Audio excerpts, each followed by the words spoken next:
she won't be around to complain soon anyway. Those were my son's words about me, his 70-year-old mother. I wasn't supposed to hear them, but I did. What I did next shocked everyone who thought I was just a frail old woman waiting to die. I'm glad you're here. Follow my story until the end and comment what country you're watching from so I can see how far my voice has reached. I never imagined my own son would be counting down the days until my death. At 70 years old, I thought I'd seen every kind of betrayal life could offer. I'd buried a husband, survived 2 recessions, raised a child mostly alone while building a career from nothing. My name is Eleanor Blackwood, and I'd spent 38 years as a high school English teacher in Asheville, North Carolina, retiring with a pension, savings, and a beautiful craftsman house in the Montford Historic District that my late husband Nathaniel and I had restored together over 20 years. Nathaniel passed away 8 years ago from pancreatic cancer. The grief nearly destroyed me. We'd been married for 42 years, and losing him felt like losing half of myself. But I survived. I learned to live alone in our big house filled with memories. I joined a book club, volunteered at the public library, tended my garden, and found a quiet contentment in my solitary life. My son, Julian, had been supportive during those first dark months after Nathaniel's death. He'd call every week, visit every few months from Charlotte where he worked as a wealth management consultant. His wife, Cassandra, would send flowers on my birthday and Mother's Day. They seemed busy with their own lives, which I understood and accepted. But about 9 months ago, something changed. It started with more frequent phone calls. Julian would call twice a week instead of once, asking detailed questions about my health, my daily routine, whether I was eating properly, if I was taking my vitamins. At first, I was touched. I thought perhaps he'd realized how much time he'd lost with his father and didn't want to make the same mistake with me. Then the visits increased. Julian and Cassandra started driving down from Charlotte every other Sunday, a 2-hour drive each way, bringing expensive takeout from restaurants I'd never heard of and staying for hours. Cassandra, who had always been polite but reserved, suddenly became warm and chatty, complimenting my home, asking about my garden, wanting to hear stories about Julian's childhood. I should have been happy. Instead, something felt off. There was a performance quality to their attention, like actors playing the roles of devoted son and caring daughter-in-law. But I pushed the feeling aside, telling myself I was being paranoid, that grief had made me suspicious and cynical. The Sunday in mid-November when everything changed started like all the others. Julian had called on Wednesday to confirm they'd be visiting, asking if I needed anything from Charlotte, reminding me to rest before they arrived because I'd mentioned feeling tired the last time they'd visited. I hadn't mentioned feeling tired. I never felt tired. At 70, I still walked 3 miles every morning, worked in my garden for hours, and read late into the night. But Julian had started telling me I looked tired, sounded tired, seemed to be slowing down.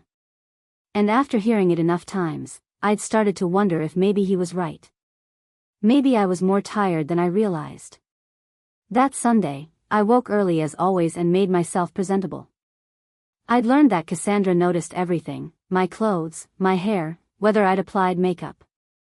She never said anything critical, but I'd catch her exchanging glances with Julian when I answered the door in my comfortable everyday clothes, and I'd see something flash in her eyes. Judgment, maybe. Or assessment. So I dressed carefully that morning. A nice wool skirt, a cashmere sweater Nathaniel had given me years ago, pearl earrings. I styled my silver hair, applied lipstick, and even put on the expensive perfume I usually saved for special occasions. When I looked in the mirror, I saw a woman who looked every bit as put together as Cassandra always did. They arrived at exactly 2 o'clock. Julian drove a new Mercedes SUV, black and gleaming, probably worth more than I'd made in 2 years of teaching. He'd always been ambitious, always wanted the markers of success that his father and I had never particularly cared about. Nathaniel had been a carpenter, and I'd been a teacher. We'd had enough, been happy with enough. Julian wanted more. Cassandra emerged from the passenger seat in a designer dress and heels completely impractical for a casual Sunday visit. She was 42 to Julian's 57, a second wife he'd married 5 years ago after divorcing his first wife, Patricia. Cassandra worked in corporate event planning, and everything about her was polished, curated, strategic. Her auburn hair fell in perfect waves. Her makeup was flawless. Even her smile seemed calculated, showing exactly the right amount of teeth. "Eleanor," she called out, using my first name even though I'd asked her multiple times to call me Mom or at least something less formal. "You look absolutely radiant today." "Doesn't she look wonderful, Julian?" Julian kissed my cheek, and I caught a whiff of his expensive cologne. "You do, Mom." "Feeling good today?" "I feel fine," I said. "I always feel fine." "That's wonderful," Cassandra said, looping her arm through mine as we walked toward the house. Julian was worried. "He said you sounded confused on the phone the other day when he called about your medication." I stopped walking. I wasn't confused. I simply said I wasn't sure which pharmacy I'd used last time because I'd tried a new one that was closer to the library. "Of course," Cassandra said smoothly. "That's what I told him. But you know how Julian worries about you." We settled in my living room, the space Nathaniel and I had painted a warm cream color and filled with comfortable furniture, floor-to-ceiling bookshelves, and photographs from our life together. Cassandra always seemed uncomfortable here, perching on the edge of the sofa like she might catch something from the well-worn fabric. Julian had brought Thai food, which I didn't particularly like but had stopped mentioning because it was clearly what he and Cassandra preferred. We ate from the expensive takeout containers at my dining room table, and they asked me questions about my week. Had I been to the doctor? Was I taking all my medications? Had I balanced my checkbook? Did I remember to pay my utility bills? The questions felt invasive, infantilizing, but I answered them patiently. Yes, I'd been to the doctor for my routine checkup. Yes, I took my daily vitamin and the low-dose aspirin my doctor recommended. Yes, I'd paid all my bills. I'd been managing my own life for 70 years and suddenly my son was treating me like I might forget to feed myself. "We're just concerned, Mom," Julian said when he must have seen something in my expression. "You're living alone in this big house. It's a lot to manage at your age." "I'm 70, not 90, I said, keeping my voice light. "And I've been managing this house for decades." "Of course you have," Cassandra interjected. "You're incredibly capable. Julian just wants to make sure you're not overwhelmed. That's what loving sons do." After lunch, Julian suggested we sit in the living room for coffee. This had become part of the routine, the after-meal conversation where they'd casually drop suggestions about my life, my health, my finances. It always felt orchestrated, rehearsed. "I'll make the coffee," I offered, standing. No, you rest," Cassandra said, jumping up. "You cooked, we'll clean up and handle coffee. You just relax." I hadn't cooked. They'd brought takeout. But I sat back down, feeling dismissed in my own home. While Cassandra was in the kitchen, Julian sat forward, his expression serious. "Mom, I wanted to talk to you about something important." My stomach clenched. These important conversations had become frequent lately. Important conversations about updating my will. Important conversations about giving Julian power of attorney, just in case. Important conversations about medical directives and living wills and what I wanted if I became incapacitated. I was in perfect health, but Julian talked about my inevitable decline like it was happening tomorrow. "What is it, Julian?" "I've been thinking about your financial situation," he said, pulling out his phone and scrolling through something. "You know I work in wealth management, and I see situations all the time where elderly people, good, smart people, make poor financial decisions because they don't understand the changing market or new opportunities." "I'm not making poor financial decisions," I said carefully. "My pension covers my expenses, and I have savings." I know. But your money could be working harder for you. That house, for instance. You have probably $400,000 in equity just sitting there, doing nothing." This again. Julian had been bringing up my house equity for months, suggesting I could access it, leverage it, make it work for me. I'd resisted every time, and each time he dropped the subject, only to bring it up again a few weeks later. The house is paid off, I said. That's exactly what I want. No debt, no mortgage, no complications. But think about it, Mom. You could access that equity through a reverse mortgage and have extra income every month. You could travel, enjoy your retirement, not have to worry about every penny. I don't worry about every penny. I'm comfortable. Cassandra returned with coffee, setting the cups down with precise care. A reverse mortgage really is a smart option for someone in your position, Eleanor. Julian's researched it extensively. You'd get monthly payments, you'd still own the house, and you'd have financial security. I already have financial security, I said, my voice firmer now. And I don't want debt at my age. It's not really debt, Julian explained with the patient tone one might use with a child. It's accessing your own equity. The bank pays you, not the other way around. And eventually, when the house is sold, the loan gets paid back from the sale. It's actually a very clever financial instrument. When I what? Die? That's what he meant. When I died, the house would be sold to pay back the reverse mortgage, and whatever was left would go to Julian.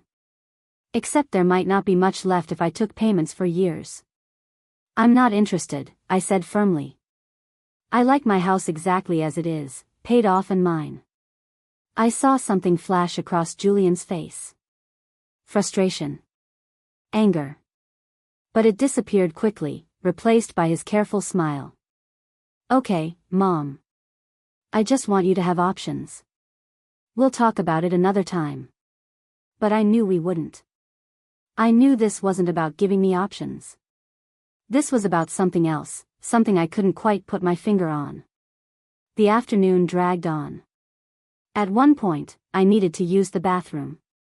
My powder room was being renovated, so I headed upstairs to the master bathroom. As I reached the top of the stairs, I heard voices coming from Julian's old bedroom, which I'd converted into a home office years ago. The door was partially open, and I could see Cassandra standing by my desk, looking at papers. Julian was with her, his back to the door. She's being stubborn about the reverse mortgage, Julian was saying, his voice tight with frustration. I've explained it 3 times now, and she just refuses to consider it. Maybe we're pushing too hard, Cassandra replied. We need to be more subtle. Make her think it's her idea. We don't have time for subtle. I need to access that equity before, he paused. Before it's too late. What do you mean, before it's too late? I held my breath, pressing myself against the hallway wall. I mean, she's 70, Cass. Statistically, she's got what, maybe 10 years left? Probably less given her family history. Her mother died at 74, her father at 71. We're looking at a narrow window here. My heart stopped. He was calculating my life expectancy. Planning around my death. Julian, that's morbid, Cassandra said, but she didn't sound disapproving. She sounded practical. It's realistic. And we have expenses. That Charlotte property we want to invest in won't wait forever. If I can get her to sign the reverse mortgage, we can access maybe $300,000 right away. More than enough for the down payment. But won't that affect your inheritance? Julian laughed, and the sound made my blood run cold. She's already updated her will to leave everything to me. I watched her sign it last month at Morrison & Lee. The house, her retirement accounts, everything. A reverse mortgage just lets us access some of that money now instead of waiting for her to die. I gripped the wall, my legs suddenly unsteady. The will. He'd convinced me to update it 6 weeks ago, saying it was important to have everything in order, to avoid probate, to make things easier when the time came. His attorney friend, Richard Morrison, had drawn up the papers, and I'd signed them in his office, with Julian sitting right there, looking so concerned and caring. I'd thought I was being responsible. I'd thought I was making things easier for my son. What if she lives another 20 years? Cassandra asked. What if she's one of those people who makes it to 90? There was a pause. When Julian spoke again, his voice was lower, and I had to strain to hear. She won't. How can you possibly know that? I can't know for certain. But the medication Dr. Chen prescribed should help, speed things along. The world tilted. I reached out blindly, my hand finding the wall again, needing something solid to hold on to. What medication? Cassandra's voice had an edge now. Julian, what are you talking about? Relax. It's nothing dramatic. Dr. Chen is an old friend from college. When Mom mentioned her regular doctor wanted to adjust her blood pressure medication, I suggested she see Chen instead. He's a geriatric specialist, I told her. He could manage all her medications in one place. Her blood pressure is fine. I've seen her records. Exactly. But Chen prescribed blood pressure medication anyway. Strong stuff. Makes her drowsy, confused, slows her down. She's been sleeping 10, 12 hours a day since she started taking it. Haven't you noticed how much more tired she seems? Julian. Cassandra's voice held a warning. I'm not doing anything illegal. She has a prescription from a licensed doctor. If the medication happens to have side effects that make her seem more elderly, more in need of help, more willing to listen to suggestions about her finances, that's just a fortunate coincidence. And if it does more than that? If it actually hurts her? At her age, who's to say what's natural decline and what's medication side effects? Her mother had heart problems. Her father had a stroke. If Mom's health deteriorates, it's genetics, not medication. I couldn't breathe. My son, my only child, was drugging me. Deliberately giving me medication I didn't need, medication that was making me sick, making me seem confused and elderly, all so he could steal my money and probably, shorten my life. I don't know if I'm comfortable with this, Cassandra said, but her voice lacked conviction. You're comfortable with the Charlotte investment, aren't you? You're comfortable with the lifestyle upgrade? The new car you wanted? The vacation home in Hilton Head we've been planning? That's different. It's not different. It's all the same money. My inheritance. My mother's money that will be mine when she's gone. I'm just accessing it a little early. And making sure that when she does pass, it's sooner rather than later so we can actually enjoy what we inherit instead of waiting until we're too old to appreciate it. She's your mother, Julian. She's a 70-year-old woman who's lived a full life. She had a career, a marriage, raised a kid. What she got left? Another decade of existing? Of slowly declining? I'm actually doing her a favor, speeding up the inevitable, saving her from the indignity of becoming one of those elderly people who can't remember their own names. The casual cruelty of it stole my breath. This wasn't a moment of weakness or a desperate decision made under pressure. This was calculated. Planned. My son had decided I'd lived long enough, and he was taking steps to ensure I didn't live much longer. When are you going to bring up the reverse mortgage again? Cassandra asked, and I heard resignation in her voice. She was going along with it. Maybe reluctantly, but she was complicit. Next visit. I'll bring paperwork, make it seem urgent, tell her the rates are going up and we need to act fast. She'll be tired from the medication, a little confused, and she'll sign. She trusts me. That's the beauty of it. She completely trusts me. I heard footsteps approaching the office door. Panic flooded through me, and I moved as quietly as I could, my heart hammering, making it to the bathroom just as I heard the office door open fully. I closed the bathroom door and locked it, my hands shaking so violently I could barely manage the simple mechanism. I stared at myself in the mirror above the sink. My face was white, my eyes wide with shock. But my mind, my supposedly declining, confused mind, was crystal clear. Everything made sense now. The increased visits. The constant questions about my health. The suggestions about my finances. The insistence that I see Dr. Chen instead of my regular doctor. The way Julian had been documenting every supposed instance of forgetfulness or confusion, none of which had actually happened until I started taking the medication. It was all a plan. A systematic plan to steal my money and possibly kill me. I turned on the faucet and splashed cold water on my face, trying to calm my racing heart. I needed to get through the rest of this visit without revealing what I knew.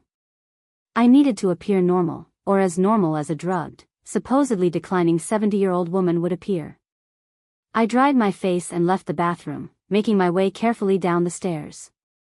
Julian and Cassandra were back in the living room, sitting on the sofa, looking perfectly innocent. "There you are, Mom," Julian said with that false cheerfulness. "We were starting to worry. You were up there a while." The gaslighting was so smooth, so automatic. I'd been gone maybe 5 minutes. "Just freshening up," I said, settling into my armchair. "Did I miss anything?" "We were just talking about how beautiful your garden looks," Cassandra said. "You must spend hours out there." "Not as much as I used to," I said, and it was true. Since starting Dr. Chen's medication, I'd been too tired to do much of anything. I seem to tire more easily these days. I watched Julian make a note on his phone, documenting my decline, building his case that I was mentally slipping, physically failing, in need of help managing my affairs. "That's perfectly normal at your age," Julian said gently. "You need to rest more, take it easy. That's another reason the reverse mortgage makes sense. You could hire someone to help with the house, the garden, so you don't have to work so hard. And be even more isolated, even more dependent, even more controllable." "I'll think about it," I said, making my voice uncertain, playing the role they expected. The rest of the afternoon was torture. Every smile from Julian felt like a threat. Every concerned question from Cassandra was a manipulation. They stayed until almost 6 o'clock, long past when I usually had dinner, and I found myself wondering if that was deliberate too, if they were trying to disrupt my routine, make me more confused, more dependent. When they finally stood to leave, Julian hugged me, and I had to force myself not to flinch. "I'm worried about you, Mom," he said softly. "You seem more tired every time we visit. Promise me you'll rest, take care of yourself. And think about what we discussed. I really do think the reverse mortgage would help." "I'll think about it," I repeated, my voice flat. Cassandra kissed my cheek, her expensive perfume overwhelming. "We love you, Eleanor. We just want what's best for you." I stood at my front door and watched them drive away in their expensive car, funded by Julian's 6-figure salary managing other people's wealth, and I felt something fundamental shift inside me. The shock and hurt were transforming into something harder, colder. Something my son had miscalculated completely. He thought I was a confused old woman who wouldn't be around to complain soon. He was wrong about the confused part. And he was very wrong about not complaining. Because I was going to complain, all right. I was going to complain to exactly the right person. And my son was going to discover that being 70 didn't mean being helpless, and that underestimating your victim was the biggest mistake a predator could make. But first, I needed to understand exactly how deep this went. I needed to know every detail of what they were planning, every step of their scheme. I needed evidence. And I needed to stop taking whatever poison Dr. Chen had prescribed. That night, after they left, I went to my bathroom and took out the prescription bottle. The label said it was for high blood pressure, a medication called Lopressor. I opened my laptop, something Julian had started suggesting I might be too confused to manage safely, and searched for information about the drug. The side effects list made my stomach turn. Fatigue, dizziness, confusion, memory problems, depression, slowed heart rate. Everything Julian had been documenting as my natural decline was actually a side effect of medication I didn't need. I dumped the pills down the toilet and watched them swirl away. Then I sat at my kitchen table in the growing darkness and began to plan. My son wanted to play games with an old woman he thought was helpless. He was about to learn that 70 years of life had taught me a few things too. And the most important lesson was this: never underestimate someone who has nothing left to lose. The first night after discovering the truth, I didn't sleep at all. I sat in Nathaniel's old leather chair in our bedroom, the one he used to read in every evening, and stared at the shadows moving across the ceiling as cars passed by outside. My mind raced through every interaction I'd had with Julian over the past 9 months, reframing each moment with this new, horrible understanding. The medication hadn't just been about making me drowsy and confused. It had been about creating a narrative. Every time I'd dozed off during their visits, every time I'd felt too tired to argue about their suggestions, every time I'd seemed disoriented or forgetful, Julian had been building a case. He was constructing a story about my declining mental state, and he was doing it methodically, probably documenting everything for some future purpose I didn't yet understand. Around 3 in the morning, I finally understood what that purpose was. If I ever questioned the reverse mortgage, if I ever tried to revoke the power of attorney he'd been pushing me to sign, if I ever challenged anything he was doing with my money, he would use that documentation to have me declared mentally incompetent. He would paint me as a confused old woman whose own son had tried desperately to help her, but she was too far gone to understand. It was brilliant, in a sociopathic way. And it would have worked. But I'd stopped taking the medication. Within a few days, the fog would clear completely. I'd have my energy back, my sharp mind, my ability to fight. The question was, how could I use that advantage without Julian realizing I knew everything? As dawn broke over Asheville, painting my bedroom in shades of gold and amber, I made a decision. I would play along. I would continue to seem tired, confused, elderly. I would let Julian think his plan was working perfectly. And while he got comfortable, while he and Cassandra congratulated themselves on their clever manipulation, I would investigate every detail of what they were doing and build my own case. But I couldn't do it alone. I needed help from someone Julian would never suspect, someone who could advise me without leaving a trail he might discover. I needed my old friend, Marian Keller. Marian and I had taught together at Asheville High School for 20 years. She'd been the history teacher, fierce and brilliant, with a sharp legal mind that had always made me wonder why she'd chosen teaching instead of law. We'd remained close after retirement, meeting for lunch once a month, trading books, gossiping about former colleagues. Marian was 73, sharp as a tack, and had always seen through Julian's polished exterior to something hollow underneath. "He's too smooth," she'd told me years ago, after meeting Julian at a dinner party. "Like a politician or a salesman. Makes me wonder what he's really selling." I'd been offended at the time. Now I wished I'd listened. At 8 o'clock Monday morning, I called Marian's number. She answered on the second ring, her voice bright and alert despite the early hour. "Eleanor. This is a surprise. You're usually not up this early anymore." That stung, but she was right. The medication had changed my patterns completely. Another detail Julian had probably documented. "Marian, I need to see you today. It's urgent. Can you come to my house?" There was a pause. Marian knew me well enough to hear the strain in my voice. "I'll be there in an hour." Should I be worried? "Yes," I said simply. "You should." Marian arrived in 55 minutes, letting herself in through the kitchen door as she always did. She found me at the dining room table, surrounded by papers, bank statements, medical records, the new will Julian had convinced me to sign, prescription bottles, and a yellow legal pad where I'd been making notes since sunrise. She took one look at my face and set down her purse. "Put on coffee. This is going to take a while, isn't it?" "Yes." For the next 2 hours, I told Marian everything. The increased visits. The constant suggestions about my finances. Dr. Chen and the medication I didn't need. The conversation I'd overheard between Julian and Cassandra. The reverse mortgage pressure. The will I'd signed. Every detail I could remember, including Julian's casual comment about me not being around to complain soon. Marian listened without interrupting, her face growing progressively harder, her eyes sharper. When I finally finished, she sat back in her chair and was quiet for a long moment. "That son of a bitch," she said finally, her voice cold. "That calculating, murdering son of a bitch." Murdering? The word made it real in a way it hadn't been before. What else do you call deliberately giving someone medication that could cause heart problems, especially when that person has a family history of cardiac issues? He's not just stealing from you, Eleanor. He's trying to kill you. Slowly, carefully, in a way that looks natural, but he's trying to kill you. I felt tears prick my eyes, but I blinked them back.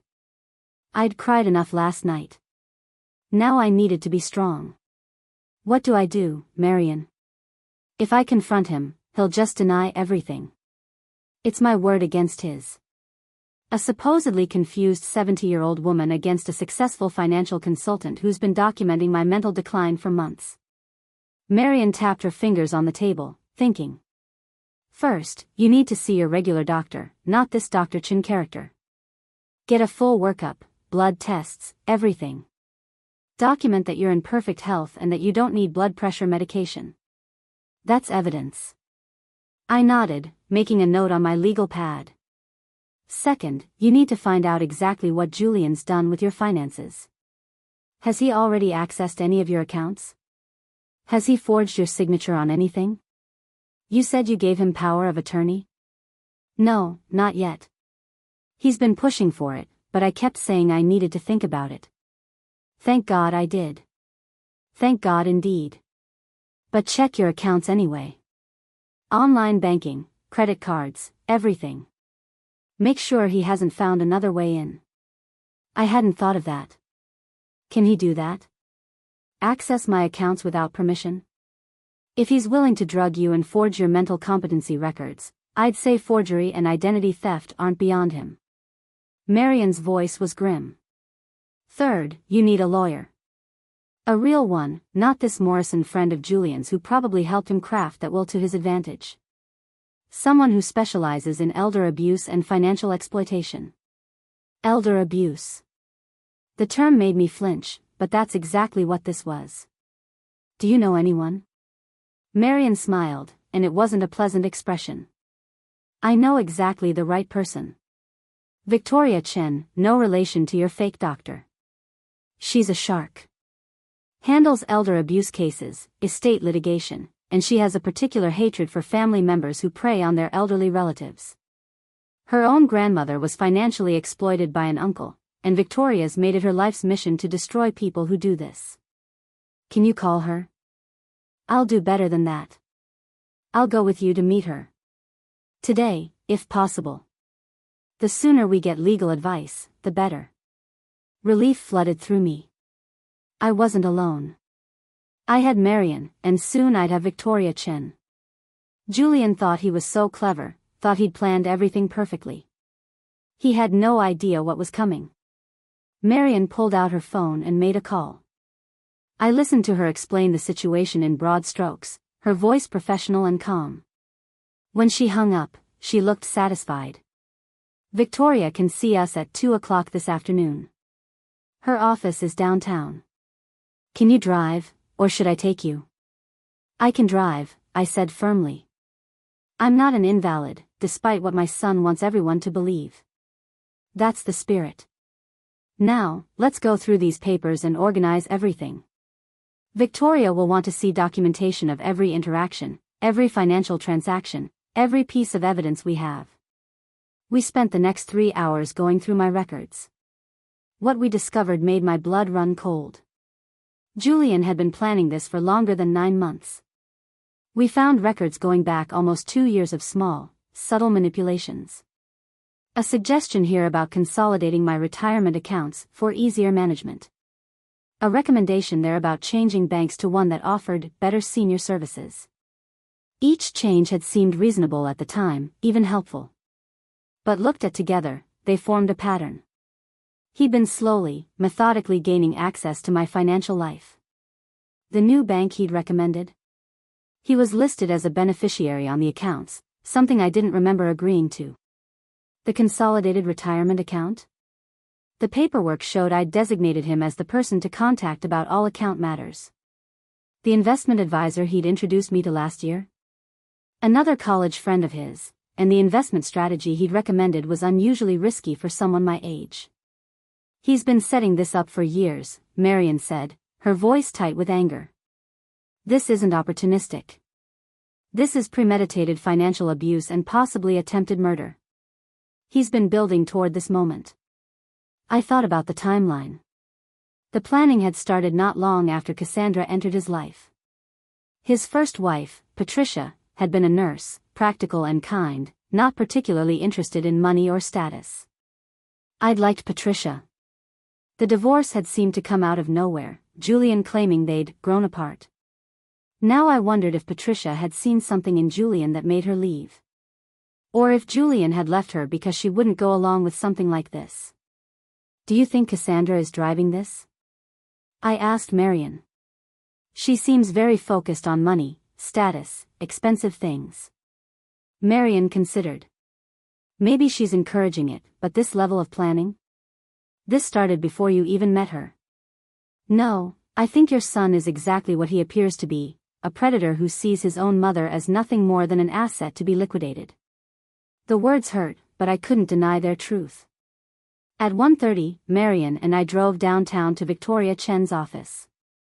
The law firm occupied the top floor of a renovated brick building in the Arts District, all exposed beams and modern furniture. The receptionist led us to a corner office with floor-to-ceiling windows overlooking the mountains. Victoria Chen was younger than I'd expected, maybe 50, with short black hair and eyes that missed nothing. She stood when we entered, shaking our hands with a firm grip. Mrs. Blackwood, Ms. Keller. Please, sit down. Marion gave me the basics on the phone, but I'd like to hear everything directly from you. For the third time that day, I told my story. But this time, I had documentation. Bank statements. Medical records. The prescription bottle from Dr. Chen. Notes I'd made about Julian's visits, his suggestions, his pressure tactics. The will I'd signed at Morrison and Lee. Victoria listened intently, occasionally making notes, her expression growing progressively harder. When I described the conversation I'd overheard, her jaw tightened visibly. Mrs. Blackwood, she said when I finished, what your son is doing constitutes multiple crimes. Financial exploitation of an elderly person. Fraud. Possibly attempted murder, depending on how a prosecutor wants to frame the medication issue. You have grounds for criminal charges, civil litigation, and immediate protective orders. I don't want to send my son to prison, I said automatically, then stopped. Why was I protecting him? He'd been trying to kill me. Or maybe I do. I don't know anymore. That's understandable. He's your son. But you need to understand the severity of this situation. Your son has systematically worked to gain control of your finances, your medical care, and your legal affairs. He's drugged you with medication you don't need, deliberately causing symptoms that make you appear mentally incompetent. He's pressuring you to sign documents that would give him access to hundreds of thousands of dollars. And based on what you overheard, he's hoping you'll die sooner rather than later so he can inherit everything. Hearing it laid out so starkly made it real in a way it hadn't been before. I felt tears start to fall and didn't try to stop them this time. Marion reached over and gripped my hand. Victoria's expression softened slightly. I know this is painful. But you need to decide how you want to proceed. We have several options. What are they? Option 1, we go to the police immediately. File a criminal complaint. They'll investigate, possibly arrest Julian and this Dr. Chen. It'll be public, messy, and traumatic. But it'll also stop him cold. I shook my head. I'm not ready for that. Not yet. Option 2, we build an airtight case first. Gather more evidence, document everything, then present it to law enforcement with such overwhelming proof that prosecution is inevitable. This takes longer but results in stronger charges. How much longer? A few weeks, maybe a month. Long enough for Julian to think everything is going according to plan. You'd have to continue pretending to be confused and tired. You'd have to let him think the medication is working. It would be difficult. I can do difficult, I said firmly. What's option 3? Victoria smiled, and it reminded me of Marion's earlier expression, not pleasant, but satisfied. Option 3, we set a trap. We let Julian proceed with his reverse mortgage plan, but we control every step. We document everything, record conversations, gather evidence of his intent to defraud you. Then, at the perfect moment, we spring the trap. Expose everything he's done, revoke the will, file charges, and make sure he faces consequences for every single thing he's planned. I like option 3, Marian said immediately. I thought about it. Option 3 meant letting Julian think he'd won, at least temporarily. It meant more visits, more fake concern, more manipulation. But it also meant I'd be in control, not him. I'd be the one setting the trap, not walking into one. Option 3, I said. I want him to know exactly what it feels like to be betrayed by someone you trust. Victoria nodded approvingly. Then here's what we're going to do. First, you're going to see your regular doctor tomorrow. Get a full physical, blood work, cognitive testing, everything. Establish a baseline of perfect health. I'll draft a letter for you to bring explaining the situation and asking the doctor to document everything carefully. Okay. Second, you're going to continue acting tired and confused when Julian visits, but you're going to be sharp and alert the rest of the time. You're going to document every interaction with him, every phone call, every suggestion. If possible, record the conversations. Is that legal in North Carolina? North Carolina is a one-party consent state for recording conversations. As long as you're part of the conversation, you can record it legally. I'll get you a small recording device that looks like a pen or a watch. Something Julian won't notice. Third, Victoria continued, we're going to open a new bank account at a different bank, one Julian doesn't know about. You're going to transfer most of your liquid assets there. Leave enough in your regular accounts to seem normal, but protect the bulk of your money where he can't touch it. I nodded. That made sense. Fourth, when Julian presents the reverse mortgage paperwork again, you're going to tell him you want your own lawyer to review it first. That's me. I'll look at the actual terms, document exactly how predatory they are, and we'll use that as evidence of his intent to defraud you. Won't that make him suspicious? If I suddenly want a lawyer involved? You'll frame it as confusion. Tell him you mentioned the reverse mortgage to a friend at your book club, and she said you should have a lawyer review any major financial decisions. Be apologetic about it, worried that you might not understand it properly. Play into the confused elderly woman role he expects. I can do that. Finally, Victoria's expression grew serious. We need to address the will you signed. I'm going to need to see a copy. If it's as one-sided as I suspect, we may have grounds to challenge it on the basis of undue influence and lack of informed consent. But we'll save that for after we've dealt with the immediate threats. Marian had been quiet, but now she spoke up. What about the doctor? This Chin person who prescribed medication Eleanor doesn't need? I'm already going to report him to the state medical board, Victoria said. Prescribing unnecessary medication, especially to an elderly patient, especially medication that could cause serious harm given her family medical history, that's grounds for license revocation. But I want to wait until we have everything else in place. If we tip our hand too early, Julian might destroy evidence or disappear. He wouldn't run, I said. He has too much invested in his life here, his career, his reputation. People do surprising things when they're cornered, Victoria warned. We proceed carefully, build an overwhelming case, then strike all at once.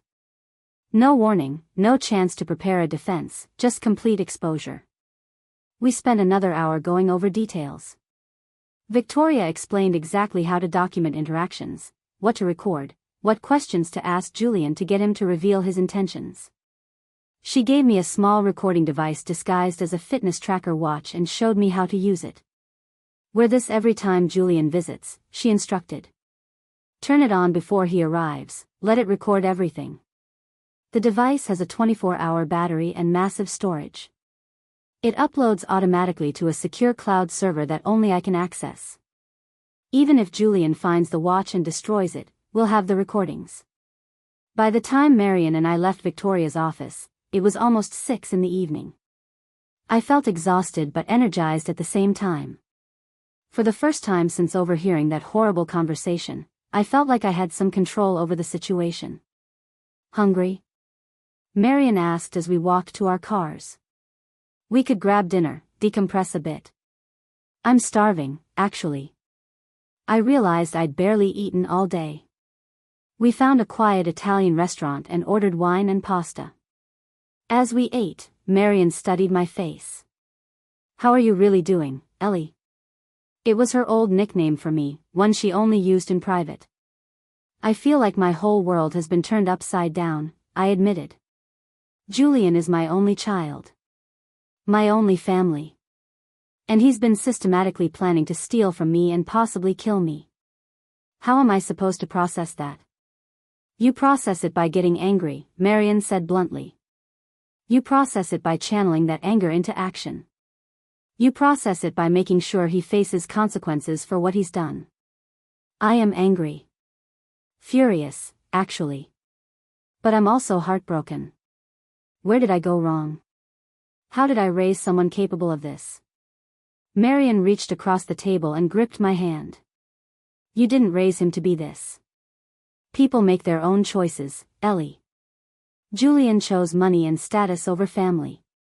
He chose manipulation over honesty. He chose cruelty over compassion. Those are his choices, not yours." "Nathaniel would be devastated," I said softly. "He thought the sun rose and set on Julian. Nathaniel also died before he could see what Julian became. Maybe that's a blessing." We finished dinner, and Marion drove me home, insisting on walking me to my door and checking through my house to make sure everything was secure. "Call me if you need anything," she said. "Day or night." "I mean it, Ellie. You're not alone in this." After she left, I stood in my quiet house and felt the weight of everything settle on my shoulders. Tomorrow I'd start the performance of a lifetime, pretending to be confused and declining while actually building a case against my own son. But tonight, I let myself grieve. I sat in Nathaniel's chair and cried for the son I'd thought I had, the one who'd been kind and loving, even if he'd always been a bit distant and ambitious. I cried for the family I'd lost, for the loneliness of discovering that the person you trusted most in the world was your enemy. And then, when the tears were done, I dried my eyes and began to plan. Julian wanted to play games with an old woman? Fine. But this old woman had just learned the rules. And she was about to teach him that 70 years of life had given her advantages he couldn't begin to understand. Experience. Patience. A network of smart, angry women who protected their own. And absolutely nothing left to lose. The game was on. And Julian had no idea he'd already lost. Tuesday morning arrived with crystalline clarity. For the first time in months, I woke feeling genuinely rested. The fog that had been clouding my thoughts was lifting, and I could feel my energy returning. It had only been 2 days since I'd stopped taking Dr. Chen's medication, but the difference was remarkable. I stood in front of my bathroom mirror and studied my reflection. The woman looking back at me had clear eyes, steady hands, and a determined set to her jaw. This was the Eleanor Blackwood who'd raised a child alone, who'd commanded classrooms full of teenagers, who'd built a career and a life through sheer will and intelligence. This was the woman Julian had underestimated. At 9 o'clock sharp, I called Dr. Sarah Mendoza's office. Dr. Mendoza had been my primary care physician for 15 years, a competent woman in her early 50s who'd always treated me with respect and actually listened to my concerns. "Dr. Mendoza's office, this is Rebecca speaking." "Rebecca, this is Eleanor Blackwood. I need to schedule an appointment with Dr. Mendoza as soon as possible. It's urgent." There was a pause, probably while she checked the schedule. "I have an opening this Thursday at 10, or I could get you in next Tuesday at 2. Thursday is perfect. And Rebecca, could you let Dr. Mendoza know I'll need comprehensive blood work, cognitive testing, and a full physical? I'm bringing documentation about some concerns I have regarding my current medications." "Of course, Mrs. Blackwood. I'll make a note for the doctor. See you Thursday at 10. After hanging up, I sat down at my dining room table with my laptop and the folder of documents Marion and I had organized. Victoria Chen had given me specific instructions about what to look for in my financial records, and I was about to do a deep dive into every account, every transaction, every piece of my financial life. I started with my primary checking account at Asheville Community Bank, the one Julian had convinced me to switch to 18 months ago. He'd said they had better services for seniors, more personalized attention. What I found made my stomach turn. There were transactions I didn't remember authorizing. Small amounts at first, $50 here, $100 there, all labeled as account management fees or senior services charges. But as I scrolled through the past year, the amounts increased. $200. $500. Last month, there had been a withdrawal of $1,000 labeled estate planning consultation fee. I'd never had an estate planning consultation, at least not one that cost $1,000. The will I'd signed at Morrison & Lee had been presented as a free service, a favor Morrison was doing for Julian's family. I opened a new document on my laptop and began cataloging every suspicious transaction, noting the date, amount, and description. Within an hour, I'd found over $8,000 in unauthorized withdrawals over the past 14 months. Next, I checked my savings account at the same bank. More suspicious activity. A transfer of $15,000 to an account I didn't recognize, labeled investment opportunity, approved by account holder. I'd approved no such thing. My hands trembled as I documented each discovery, but I forced myself to stay calm, to be methodical. Victoria needed evidence, and emotional outbursts wouldn't help my case. The retirement accounts were harder to access. I had three: a pension from the school district, a 401k I'd rolled over into an IRA after retirement, and a smaller Roth IRA Nathaniel and I had funded together. I logged into each account portal, my heart racing. The pension was untouched, thank God. Those were harder to access without extensive documentation. But the two IRAs showed activity that made my blood run cold. In my traditional IRA, there had been a change of beneficiary 3 months ago. Previously, Julian had been listed as beneficiary, which was appropriate since he was my only heir. But now the listing showed him as a joint owner with full access rights. I'd never authorized that change. Never. Joint ownership meant he could withdraw funds, make investment changes, essentially do whatever he wanted with the account without my knowledge or permission. I clicked through to the activity log and found that 2 weeks after the ownership change, he'd moved $75,000 from conservative bond funds into high-risk technology stocks. The kind of investments no reputable financial advisor would recommend for a 70-year-old retiree. The Roth IRA showed similar manipulation. Joint ownership granted 3 months ago, followed by increasingly aggressive investment changes. Money moved from stable dividend stocks into volatile commodities and speculative investments. I sat back in my chair, trying to understand the strategy. Why would Julian move my retirement funds into risky investments? If he was planning to inherit everything anyway, wouldn't he want the money protected and growing conservatively? Then it hit me. He was gambling. He was using my retirement savings like his personal investment portfolio, taking risks he'd never take with his own money. If the investments paid off, he'd have even more to inherit. If they tanked, well, I'd be the one who suffered the loss, not him. And if I died before the losses became apparent, he'd inherit whatever remained without anyone questioning his investment choices. It was sociopathic in its cold calculation. I spent the next 3 hours documenting everything. Transaction logs. Account statements. Screenshots of unauthorized ownership changes. I created a spreadsheet showing exactly where my money had gone and compared it to where it should have been if properly managed. By the time I finished, I discovered that Julian had unauthorized access to or control over approximately $340,000 of my assets. Between the suspicious withdrawals, the fraudulent investment changes, and the accounts where he'd added himself as joint owner, he'd positioned himself to drain my finances completely. And I'd been so trusting, so willing to believe he was helping, that I'd never thought to check until now. My phone rang, making me jump. I checked the caller ID, Julian. My first instinct was to ignore it, but Victoria's voice echoed in my head. Document everything. Record everything. Get him talking about his plans. I activated the recording feature on the watch Victoria had given me and answered on the 4th ring. Hello? Mom, hi. How are you feeling today? Julian's voice was warm, concerned, the voice of a caring son. Oh, you know. Tired as usual. I slept until almost 9 this morning. I made my voice slightly vague, playing the role. That's okay, Mom. Your body needs rest. Listen, I wanted to check in about those reverse mortgage papers we discussed. Have you had a chance to think about it? I have, actually. And Julian, I'm a little worried. I mentioned it to Dorothy at my book club, and she said I should have a lawyer look at any big financial decisions. She said her sister signed something similar and didn't understand all the terms. There was a pause. I could almost hear Julian's mind working, calculating how to respond. Mom, I understand you want to be careful. That's smart. But I've already had my lawyer, Richard Morrison, review the documents.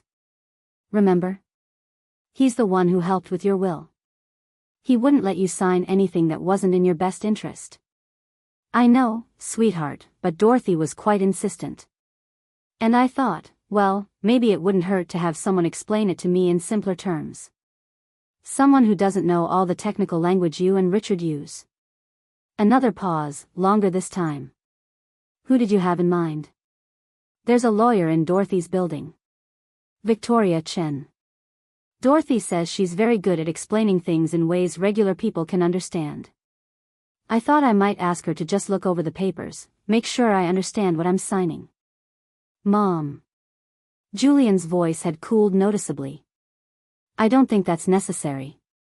You're just going to confuse yourself more by involving another lawyer who doesn't know your whole financial situation. But wouldn't it be good to have a second opinion? You always say how important my financial security is. Yes, but too many opinions can be confusing, especially when you're already having trouble keeping things straight. Remember last week when you told us that story about the grocery store twice? You didn't even remember telling us the first time. The gaslighting was so smooth, so automatic.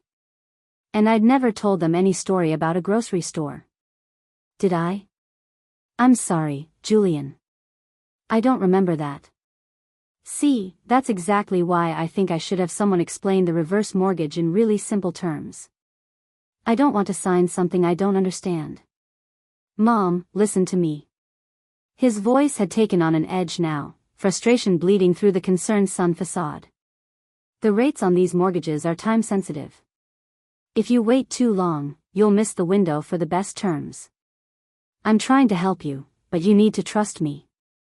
I work in finance. This is literally what I do for a living. I do trust you, honey. I just want to be sure I understand everything. Is there a reason you don't want me to have another lawyer look at it? It's not that I don't want you to, it's that it's unnecessary and potentially confusing. But fine.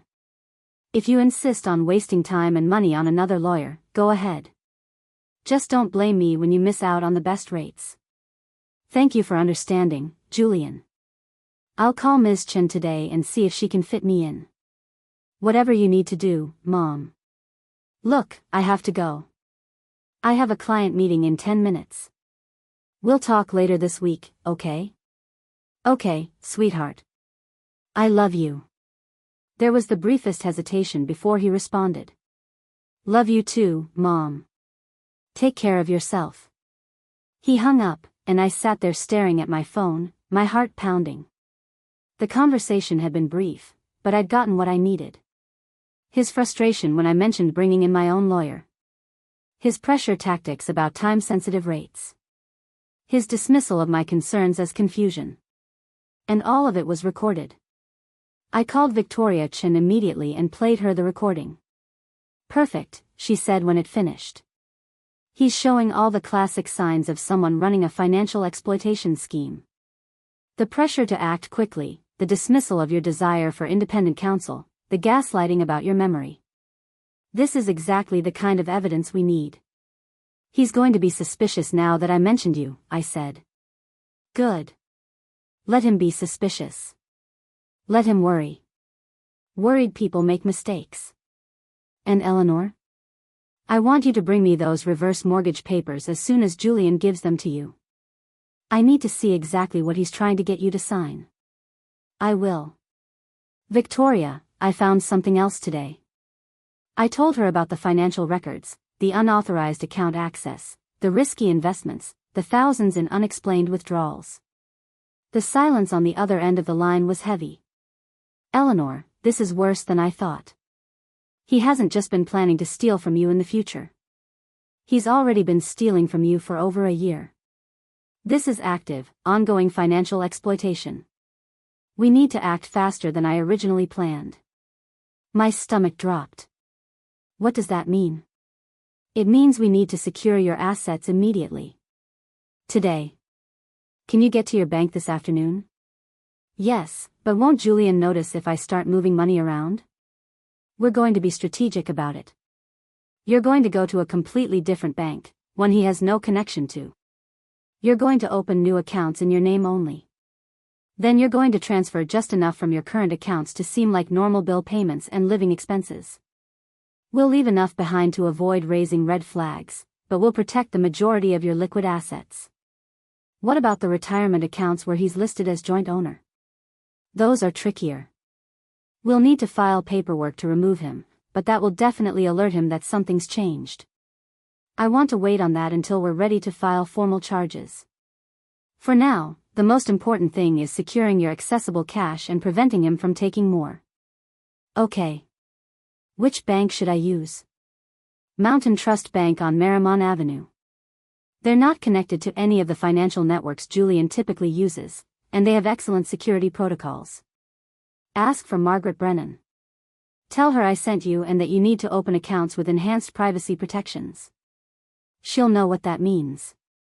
After hanging up with Victoria, I sat for a moment collecting myself. Everything was moving so fast. Just 3 days ago, I'd been a confused, drowsy old woman doing whatever my son suggested.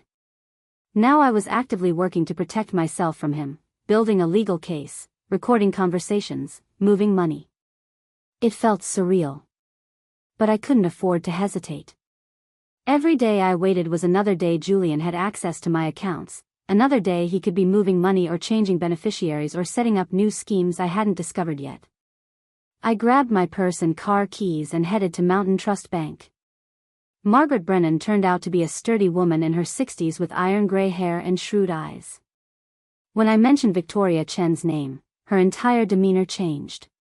Any friend of Victoria's is someone I take very seriously, she said, leading me to a private office. What do you need, Mrs. Blackwood?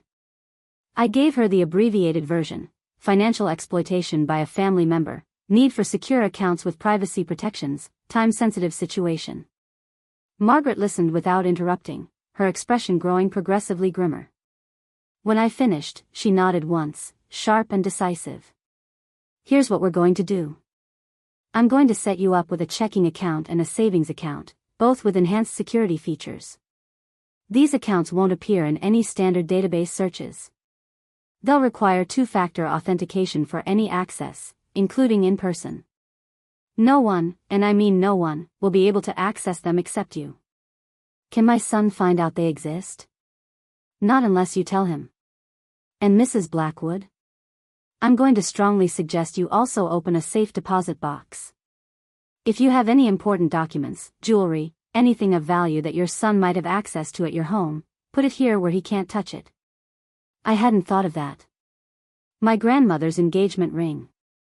Some bonds Nathaniel and I purchased years ago. Our marriage certificate, his death certificate, some other papers.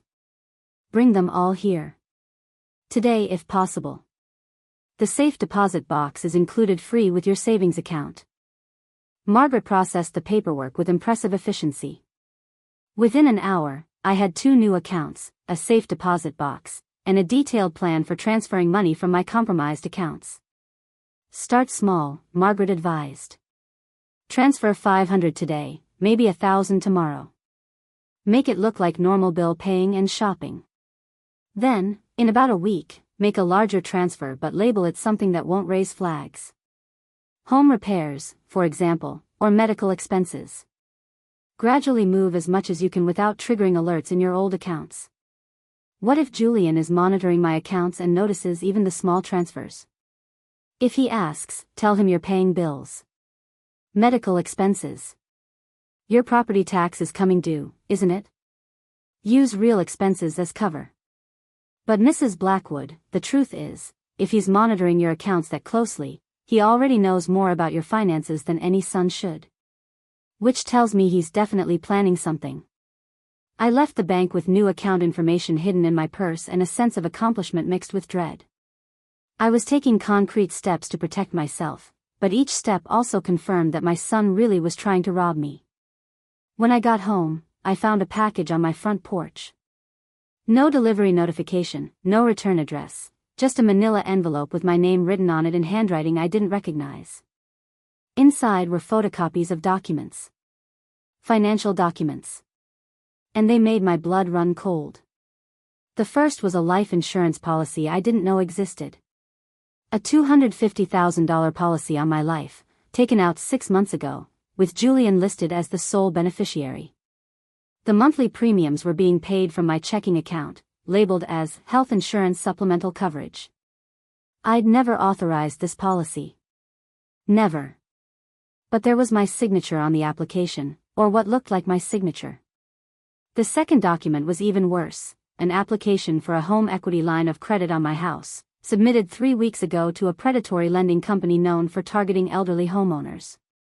The application listed my house value at $800,000 and requested a credit line of $400,000. Again, there was a signature that looked like mine but wasn't. The third document was a copy of the will I'd signed at Morrison and Lee, but this version had an addendum I'd never seen.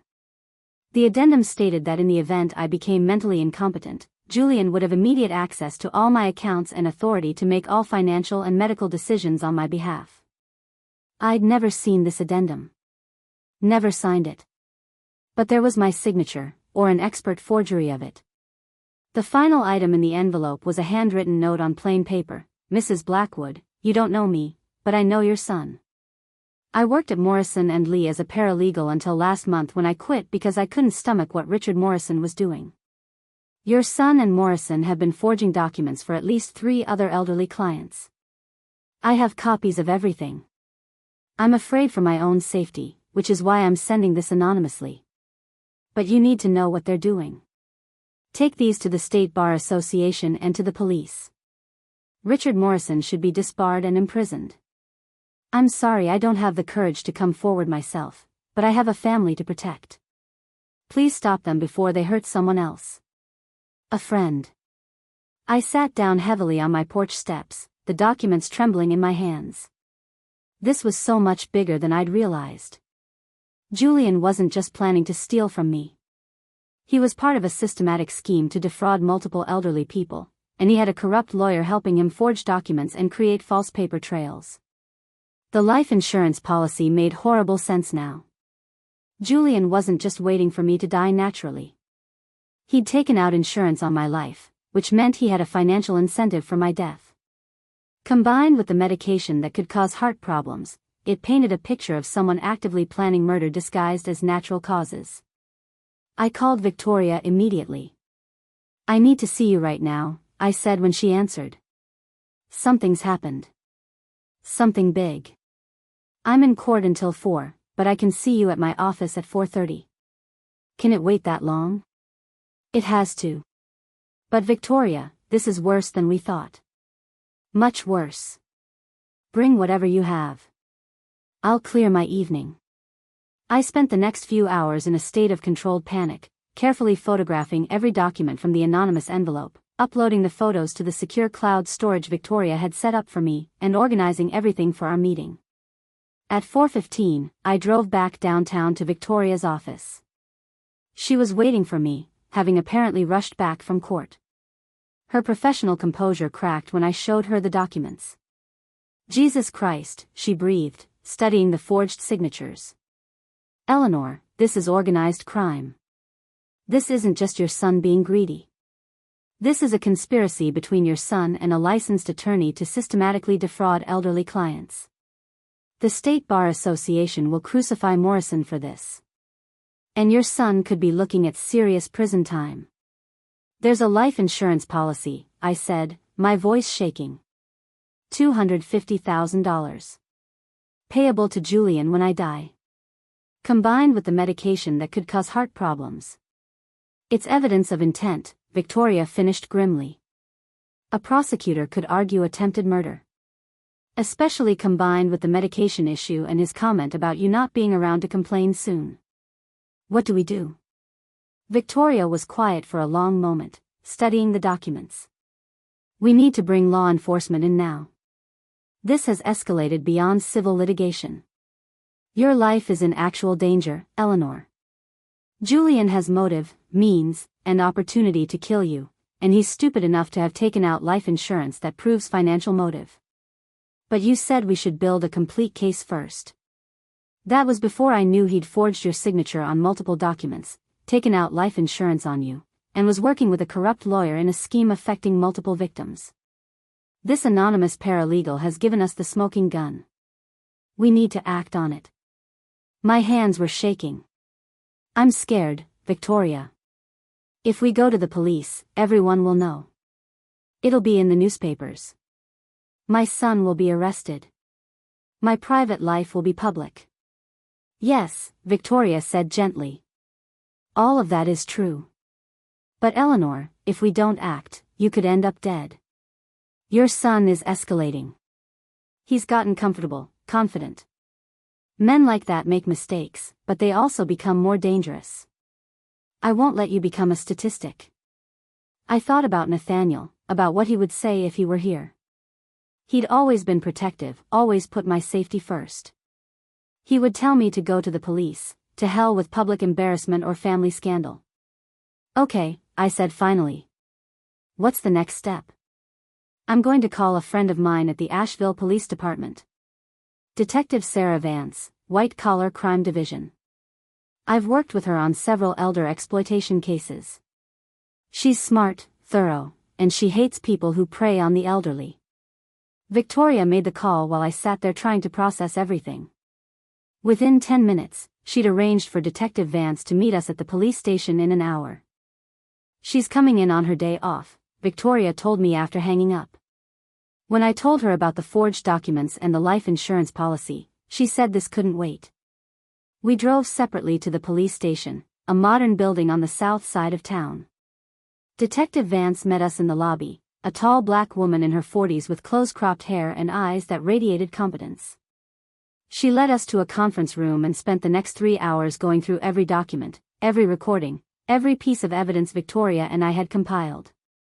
She took notes in a neat, precise hand, asking pointed questions, occasionally making phone calls to verify information. When we finally finished, she sat back and looked at me with something like respect. Mrs. Blackwood, you've done excellent work documenting all of this. Most victims of financial exploitation don't realize what's happening until it's far too late. You've given us everything we need to move forward. What happens now? I asked. Now I open a formal investigation. I'll get warrants for your son's financial records, phone records, and email. I'll bring in Richard Morrison for questioning. I'll contact the State Bar Association about his conduct. And I'll interview this anonymous paralegal if we can figure out who they are. Will you arrest Julian? Detective Vance considered. Not immediately. I want to build an airtight case first. But Mrs. Blackwood, I need you to understand something. Once we start pulling records and interviewing people, your son will know he's being investigated. He may become desperate. Desperate people are dangerous. What should I do? Act normal. Don't let on that anything has changed. If he contacts you, be pleasant but vague. Don't sign anything else, don't give him access to any more accounts, and if he pressures you about the reverse mortgage, stall. Tell him your lawyer is reviewing it, it's taking longer than expected, whatever you need to say. And the medication? Should I tell my doctor what Dr. Chen prescribed? Absolutely. In fact, I'd like to interview your doctor as well, with your permission. Dr. Chen is going to lose his medical license over this, but I want your regular doctor to document the harm he could have caused. After leaving the police station, Victoria drove me home. We sat in her car in my driveway for a moment, both of us too exhausted to move. You did the right thing, Victoria said quietly. I know it's hard. I know it hurts. But you potentially saved your own life today and possibly prevented Julian and Morrison from victimizing other people. It doesn't feel like victory, I said. It feels like my world is ending. Your old world is ending. The one where you could trust your son, where family meant something. But Eleanor, a new world is beginning. One where you're in control, where you're safe, where you don't have to be afraid of the people who are supposed to love you. After Victoria left, I went inside and locked every door, something I'd never bothered with before. My beautiful home, the one Nathaniel and I had restored with so much love, suddenly felt vulnerable. Invaded. I made myself tea and sat at the kitchen table, looking at the photographs on the wall. Julian at his high school graduation. Julian at his first wedding. Julian at various ages, smiling for the camera. When had he changed? Or had he always been this person, and I'd just been too loving, too trusting to see it? My phone buzzed with a text message. Julian. Mom, been thinking about our conversation. Still worried you're making this too complicated. Can I come by tomorrow to talk? Bring dinner? My hands shook as I typed a response, channeling the confused elderly woman he expected me to be. That would be lovely, sweetheart. I'm making a pot roast. Come around 6. His response came immediately. Perfect. See you then. Love you. I stared at those last 2 words. Love you. Such a casual lie. So automatic. Tomorrow, Julian would come to my house expecting to manipulate me further, to pressure me about the reverse mortgage, to continue his systematic theft and his plan to hasten my death. But tomorrow, I'd be wearing a wire. Detective Vance had insisted on it. She wanted recordings of Julian pressuring me, gaslighting me, making threats or revealing parts of his scheme. Get him talking, she'd said. Ask him about the life insurance. Tell him you got a statement in the mail and you're confused about it. See what he says. Tomorrow, the trap would tighten. And Julian would have no idea that the confused, elderly mother he thought he was manipulating had become the hunter instead of the prey. I went upstairs to bed but knew I wouldn't sleep. My mind was racing, planning for tomorrow, preparing for the confrontation that was coming. Somewhere in Charlotte, Julian was probably congratulating himself on how well his plan was working, how easy it had been to manipulate his aging mother. He was about to learn that 70 years of life had taught me something he'd never understood. The most dangerous person in any situation is the one everyone underestimates. And I was done being underestimated. Wednesday morning arrived with the weight of inevitability. I woke at 5:30, unable to sleep any longer, my mind already racing through the evening ahead. Julian would be here at 6 o'clock, expecting his confused, compliant mother. Instead, he'd be walking into a carefully orchestrated trap. Detective Vance was coming at 4 to wire me up and brief me on exactly what she needed me to say, what questions to ask, what reactions to display. Victoria would be monitoring from a van parked down the street, listening to everything through the wire, ready to intervene if things went wrong. If at any point you feel unsafe, Detective Vance had told me last night, if Julian becomes threatening or aggressive, you say the code word Nathaniel. That's our signal to come in immediately. The thought of needing a panic word to use with my own son made me feel sick. But the life insurance policy, the forged documents, the medication that could have killed me, all of it proved that Julian was capable of anything. I spent the morning cooking. The pot roast I'd mentioned to Julian had been a deliberate choice. It was his favorite meal from childhood, something I used to make for special occasions. The irony of preparing it now, for this purpose, wasn't lost on me. I was using his own nostalgia, his own memories of when I'd been a loving mother and he'd been an innocent child, as bait in the trap. The pot roast went into the oven at noon, filling the house with the rich smell of beef, herbs, and red wine. I made his favorite sides, roasted potatoes with rosemary, glazed carrots, homemade biscuits. A chocolate cake sat on the counter, the same recipe I'd made for every one of his birthdays until he moved away. It was a performance, just like everything else now. The devoted mother, preparing a special meal for her beloved son, having no idea he was planning to rob and possibly murder her. At 3:30, my doorbell rang. I checked through the peephole and saw Marian standing there, holding a casserole dish. I opened the door, confused. "Marian? What are you doing here?" She pushed past me into the house, set the casserole on my hall table, and turned to face me with determination written all over her face. "I'm your backup," she said firmly. "Victoria told me what's happening tonight. There's no way in hell I'm letting you face that monster alone. Marian, the police will be here. Victoria will be in a van outside. I'm not alone. They're strangers doing their jobs. I'm your friend, and I'm staying." End of discussion. Before I could argue further, another car pulled up. This one I recognized, Dorothy Fletcher from my book club, followed by 2 more cars containing Rosemary Chen and Patricia Valdez, also from the book club.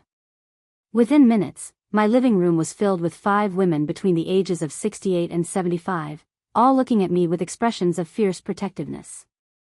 "Victoria called us," Dorothy explained, setting down a plate of cookies. "She said you needed support tonight and that there might be some difficult conversations happening. We're not leaving." "Ladies, I appreciate this, but nothing," Rosemary interrupted. She was a retired attorney herself, sharp-tongued and brilliant. "We're not letting you handle this alone. And frankly, having a house full of witnesses might make your son think twice about trying anything stupid."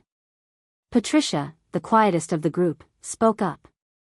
"Eleanor, when my ex-husband tried to steal my retirement fund, these women helped me fight back. We protect our own. Let us help you." I looked at these 5 women, friends I'd known for years, who had dropped everything on a Wednesday afternoon to stand with me against my own son. My throat tightened with emotion. "Thank you," I managed. "All of you. Thank you." At 4 o'clock sharp, Detective Vance arrived with another officer, a young man named Officer Marcus Hayes. They were both in plain clothes, trying to look like any other visitors to my home. Marian ushered them into my study while the other women strategically positioned themselves throughout the house. Dorothy in the kitchen, supposedly helping with dinner. Rosemary in the living room with a book. Patricia and the others in various spots where they could hear but not be obviously listening. In my study, Detective Vance opened a small black case and pulled out what looked like a delicate necklace with a small pendant. "This is the wire," she explained. "The pendant contains a microphone and transmitter. It's powerful enough to pick up conversations clearly even across a room, and it's nearly impossible to detect unless someone is specifically looking for it." She helped me put it on, adjusting the chain so the pendant sat just below my collarbone. In the mirror, it looked like an ordinary piece of jewelry, something a grandmother might wear. "This button here," she showed me a tiny raised dot on the back of the pendant, "is a panic button. Press it and hold for 3 seconds, and we'll know you need immediate help. But the code word Nathaniel also works if you can't reach the button." Officer Hayes set up recording equipment in my study, explaining that they'd have backup audio in case anything went wrong with the wire. Victoria arrived shortly after, carrying her own laptop and recording equipment. "How are you holding up?" she asked me quietly while Detective Vance did a sound check. "I'm terrified," I admitted. "What if I say the wrong thing?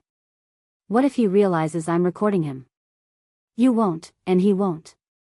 Eleanor, you've been playing a role for days now, the confused, compliant mother. Just keep doing that. Be yourself, the way you were before you knew what he was planning.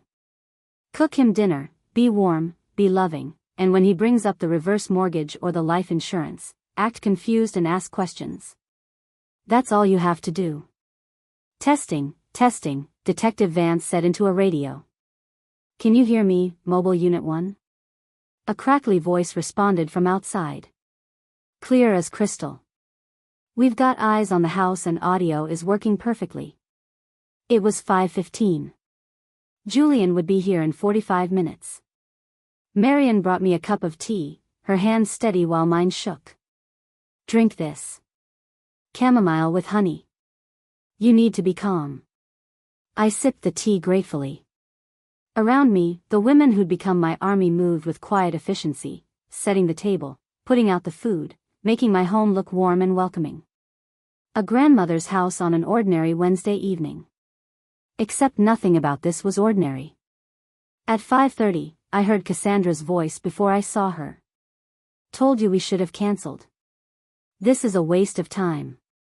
Your mother isn't going to sign anything tonight anyway, not with her lawyer dragging her feet. My blood ran cold. I hadn't expected Cassandra. Detective Vance caught my eye and nodded slightly. It was fine. Better, even. Two suspects, both potentially incriminating themselves. I opened the door before they could knock, painting a warm smile on my face. Julian. Cassandra. What a wonderful surprise. I didn't know you were both coming. Julian kissed my cheek, and it took everything in me not to flinch. Hope that's okay, Mom. Cassandra wanted to see you too. Cassandra's smile was as fake as mine felt. Hello, Eleanor. Something smells wonderful. They stepped inside, and I watched Julian's face change as he registered the other women in my house. Dorothy in the kitchen. Rosemary in the living room. Patricia coming down the stairs from the bathroom. Mom, you have company? His voice carried an edge of irritation.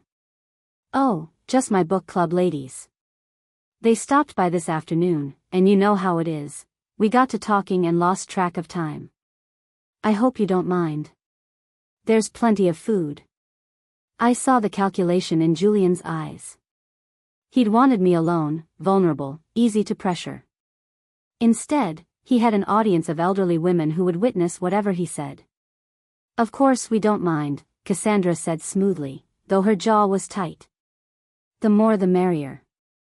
I introduced them to everyone, watching Julian's growing discomfort as he shook hands with 5 sharp-eyed women who were all clearly assessing him and finding him wanting. Your mother talks about you all the time, Dorothy said sweetly, her southern accent thick. She's so proud of her successful son who helps her with all those complicated financial matters. Julian's smile didn't reach his eyes. Just trying to help Mom navigate her retirement. How fortunate she has you, Rosemary said, her tone carrying just enough edge to make it ambiguous. So many elderly people are taken advantage of by family members who see them as nothing more than assets to be liquidated. The room went quiet. Julian's face flushed slightly, but he recovered quickly. That's terrible. I can't imagine doing that to my own mother. Can't you?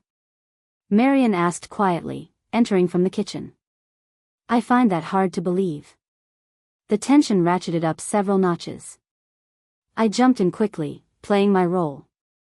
Marian, please. Julian has been nothing but helpful. Now, let's all sit down. Dinner is ready. We moved to the dining room, which suddenly felt too small with 8 people crowded around my table. I'd set places for everyone, forcing Julian and Cassandra into seats surrounded by my protective army of book club women. As I brought out the food, I could see Julian's frustration growing. This wasn't how he'd planned the evening. He'd wanted me alone, confused, easy to manipulate into signing whatever papers he'd brought. Instead, he was stuck making polite conversation with a group of women who clearly didn't like him. So, Julian, Patricia said as we passed dishes around the table, Eleanor mentioned you work in wealth management. That must be interesting work. It has its moments, Julian said carefully. Mostly I help people plan for their financial futures. And elderly clients? Patricia pressed. Do you specialize in helping seniors manage their assets? Some of my clients are older, yes. How do you determine if a client is mentally competent to make major financial decisions? Rosemary asked, her attorney instincts showing. That must be a delicate situation.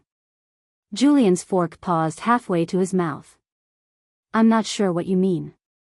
Well, elderly people can sometimes be confused or have cognitive issues that make them vulnerable to poor financial advice. How do you protect against that in your practice? I always act in my client's best interests, Julian said stiffly. And I certainly would never take advantage of someone who wasn't thinking clearly. Except your own mother, Marian said flatly. The room went dead silent. Julian set down his fork with deliberate care. Excuse me? Marian, I said, putting warning in my voice, though my heart was racing with a combination of fear and vindication. Please. No, Eleanor. Someone needs to say it. Marian looked directly at Julian, her eyes hard. You've been pressuring your mother to sign financial documents she doesn't understand. You've been making her feel confused and incompetent. You've been isolating her and undermining her confidence. That's elder abuse, Julian. And we all see exactly what you're doing. Cassandra's face had gone white. Julian's was red with fury, barely contained. I don't know what my mother has told you, Julian said, his voice dangerously quiet, but you're completely misunderstanding the situation. I'm trying to help her. She's having memory problems, cognitive issues. I'm trying to make sure her finances are managed properly before she becomes unable to do it herself. She doesn't have memory problems, Dorothy said firmly. Eleanor has the sharpest mind of anyone in our book club. She remembers every detail of every book we read, every conversation we have. There's nothing wrong with her cognition. With all due respect, Cassandra interjected, her voice icy, you see her once a month for a few hours. We see her regularly. We've noticed the decline. What decline? I asked, and I let confusion seep into my voice, playing my part. Julian, what are they talking about? What decline? Julian's expression softened as he turned to me, slipping back into his concerned son persona so smoothly it was chilling to watch. Mom, remember what we've talked about? How you've been more forgetful lately. How you've been having trouble keeping track of things. But I haven't been, I said, making my voice uncertain. Or have I? Julian, am I confused and just don't realize it? It was a masterful piece of gaslighting, and he fell for it completely. It's okay, Mom. That's part of the problem with cognitive decline. People often don't realize they're having issues. That's why you need someone like me to help make important decisions. To protect you. Protect her from what? Rosemary asked sharply. From managing her own life? From maintaining her independence? From making mistakes that could cost her everything she's worked for, Julian shot back. Mistakes like signing a reverse mortgage with predatory terms? Victoria's voice came from the doorway, and I turned to see her standing there with Detective Vance and Officer Hayes right behind her. Julian went pale. Who are you? Victoria Chen, attorney at law. I represent your mother. And these are Detective Sarah Vance and Officer Marcus Hayes from the Asheville Police Department. They'd like to have a conversation with you about some financial documents. The room erupted. Cassandra pushed back from the table so hard her chair tipped over. Julian's face cycled through shock, fury, and calculation in rapid succession. This is ridiculous, he said, standing. Mom, what's going on? Who are these people?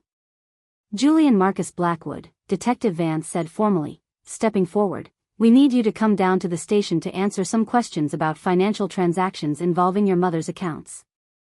I don't have to answer anything. And you can't just, we have warrants, Detective Vance interrupted, pulling papers from her jacket. Warrants for your financial records, your phone records, your email, and your business records. We also have warrants for Richard Morrison's records. And Dr. Timothy Chen's medical records regarding your mother. Julian's face went from pale to gray. I want a lawyer. That's your right. But Mr. Blackwood, I strongly suggest you cooperate. We have evidence of financial exploitation, forgery, insurance fraud, and conspiracy to commit elder abuse. Those are serious charges. Cooperation now could make a significant difference in how the prosecutor handles your case. Cassandra had backed up against the wall, her eyes wide. Julian, what is she talking about? What evidence? Shut up, Cassandra, Julian snapped, then turned back to Detective Vance. This is a misunderstanding. My mother is confused. She doesn't understand what she's signing.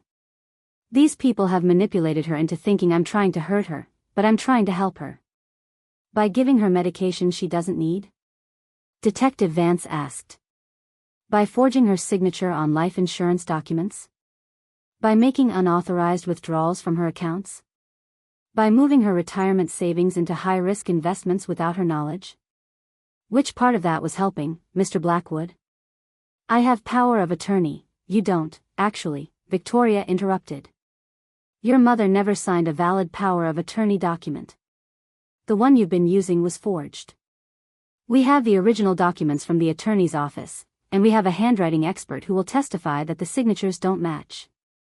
Julian looked at me then, really looked at me, and I saw the moment he understood. The confusion in his eyes shifted to comprehension, then to cold fury.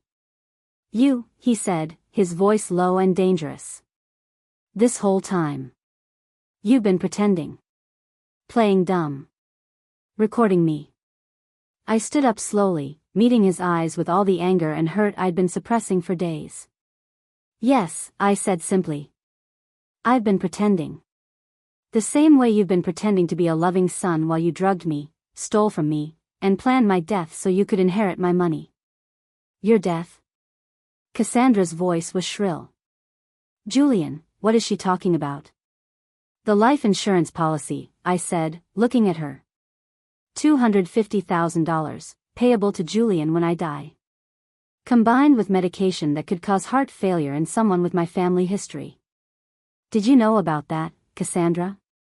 Or were you just in it for the reverse mortgage money?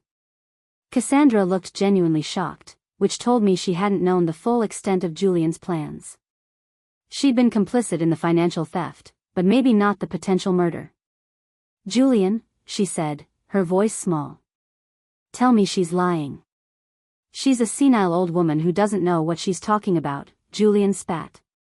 But his voice lacked conviction. He knew it was over. Detective Vance pulled out handcuffs. Julian Blackwood, you're under arrest for financial exploitation of an elderly person, forgery, insurance fraud, and conspiracy to commit fraud. You have the right to remain silent. As she read him his Miranda rights, Julian's facade finally crumbled completely. He lunged toward me, his face twisted with rage, and several things happened at once. Officer Hayes grabbed Julian's arm, pulling him back. Marion and Rosemary jumped in front of me, forming a human shield. And I heard myself say, calm and clear, you were wrong, Julian. I was around to complain. And I complained to exactly the right people. Julian struggled briefly, then went still, his body sagging with defeat. You've destroyed everything, he said quietly.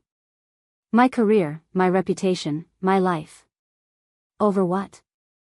Money you were going to leave me anyway. Over trust, I said. Over love. Over the fundamental bond between mother and child that you broke when you decided my life had less value than your inheritance. I would have given you anything, Julian. Anything you needed. But you couldn't wait. You couldn't just let me live my life. You had to control it, exploit it, end it. I'm your son. No, I said, and my voice broke finally. My son died months ago, maybe years ago. I don't know who you are. Detective Vance led Julian toward the door, reading him his rights. Cassandra stood frozen against the wall, tears streaming down her face. Mrs. Morrison, Detective Vance said to Cassandra, we'll need you to come down to the station as well. You're not under arrest at this time, but we have questions about your involvement in and knowledge of these activities. After they left, taking Julian and Cassandra with them, my house felt eerily quiet. The dinner I'd prepared so carefully sat cooling on the table, untouched. The chocolate cake mocked me from the counter. I sank into a chair, and suddenly I was sobbing, great gasping sobs that shook my entire body. Marion wrapped her arms around me, and then the others were there too, my protective circle of fierce elderly women, holding me while I fell apart. You did it, Victoria said softly, kneeling beside my chair. Eleanor, you did it. You stopped him. You protected yourself and probably prevented him from hurting other people. I destroyed my son, I wept. No, Marion said firmly. He destroyed himself. You just refused to be his victim. We stayed like that for a long time, these women who'd become my family in the space of a few hours, holding me together while my world shattered and rebuilt itself into something new. Eventually, the tears stopped. We cleaned up the uneaten dinner in silence, wrapping everything and putting it away. Dorothy made tea. Rosemary opened a bottle of wine someone had brought. We sat in my living room as the evening darkened outside, not talking much, just being present. What happens now? I asked Victoria finally. Now the investigation continues. Detective Vance will interview Julian, Cassandra, Richard Morrison, and Dr. Chin. The State Bar Association will open proceedings against Morrison. The medical board will investigate Chin. And you, Eleanor, will need to prepare for the probability of a trial. Will I have to testify against him? Almost certainly. But not for a while. These cases take months to build. In the meantime, I'll help you secure all your assets, revoke any documents Julian forged, and restore your complete financial independence. I nodded, too exhausted to process it all. One more thing, Detective Vance said, returning from wherever she'd gone after taking Julian away. The anonymous paralegal who sent you those documents? We found her. Her name is Jennifer Martinez, and she's willing to testify. She has documents proving Morrison and your son have been running this scam for over 2 years, targeting at least 5 other elderly clients. Your case might break open an entire operation. So it wasn't just me. Julian had done this before, was planning to do it again. The knowledge should have made me feel less alone, but it just made me feel sick. The other victims, I said. Do they know? We're in the process of contacting them now. Some of them may not even realize they've been victimized. But because you had the courage to come forward, Eleanor, we'll be able to help them too. After everyone finally left, after the last hug and the last reassurance that I could call any of them day or night, I stood alone in my quiet house and felt the full weight of what I'd done. I'd had my own son arrested. He would probably go to prison. Our family, such as it was destroyed. But I was alive. I was safe. And I'd stopped him from hurting anyone else. I walked through my home, the one Nathaniel and I had built together, and felt his presence strongly. What would he think of all this?